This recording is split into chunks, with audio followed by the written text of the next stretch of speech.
Red breaking news చూస్తున్నాం. Software ఉద్యోగి Surender kidnap కేసును మాదాపూర్ పోలీసులు ఛేదించారు. 5గురిని అరెస్టు చేశారు. నిందితుల్లో సురేందర్ కజిన్ నిఖిత కూడా ఉంది. సురేష్ వెంకటకృష్ణల సాయంతో కిడ్నాప్ కి ప్లాన్ చేశారు. మాట్లాడదామని పిలిచి ఎత్తుకెళ్లారు. ఆ తర్వాత సురేందర్ భార్యకి ఫోన్ చేసి 2 కోట్లు డిమాండ్ చేశారు కిడ్నాపర్లు.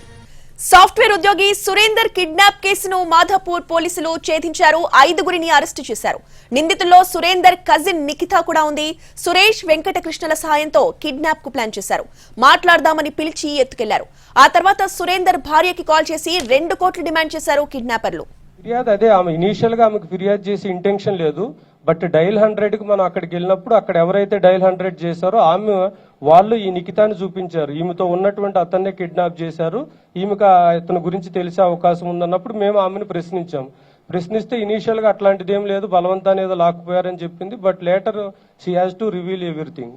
సో అందుకనే ఎలాంటి స్పెక్యులేషన్స్ కి తావు లేకుండా జరిగినటువంటి ఇన్వెస్టిగేషన్ మొత్తాన్ని మేము ముందు పెడుతున్నాము. సో అక్కడ మనం అన్ని డైరెక్షన్స్ లో మనం టీమ్స్ ను పంపించడం జరిగింది. సో మనకి ఈ టోల్ ప్లాజాస్ దగ్గర కానీ ఇటు దగ్గర కానీ ఏదైతే వెహికల్లో వాళ్ళు స్విఫ్ట్ డిజైర్ లో ఫస్ట్ కిడ్నాప్ చేశారో దాన్ని ట్రాక్ చేశాము.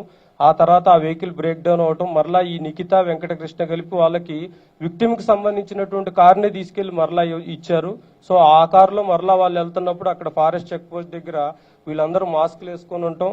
మాస్కుల్లో ఉన్నప్పుడు వాళ్ళు ఫారెస్ట్ అఫీషియల్స్ కి అనుమానం వచ్చి వివరాలు అడిగినప్పుడు వెంటనే ఇతను రివీల్ చేయటం, ఇట్లా నన్ను హైదరాబాద్ నుంచి కిడ్నాప్ చేస్తున్నారని అప్పటికే మనం అన్ని చోట్ల కూడా మనం ఇన్ఫర్మేషన్ ఇచ్చి ఉంటాం. సో ఆత్మకూరు పోలీస్ స్టేషన్ కూడా మనం ఇన్ఫర్మేషన్ ఇచ్చి వాళ్ళ దగ్గర నుంచి మనం నియర్ బై లో మన టీమ్స్ ఉండటం వల్ల వాళ్ళు ఎక్కువ దూరం కూడా ఎస్కేప్ కాలేకపోయారు. మనం వెంటనే వాళ్ళని అదుపులోకి తీసుకోవడం.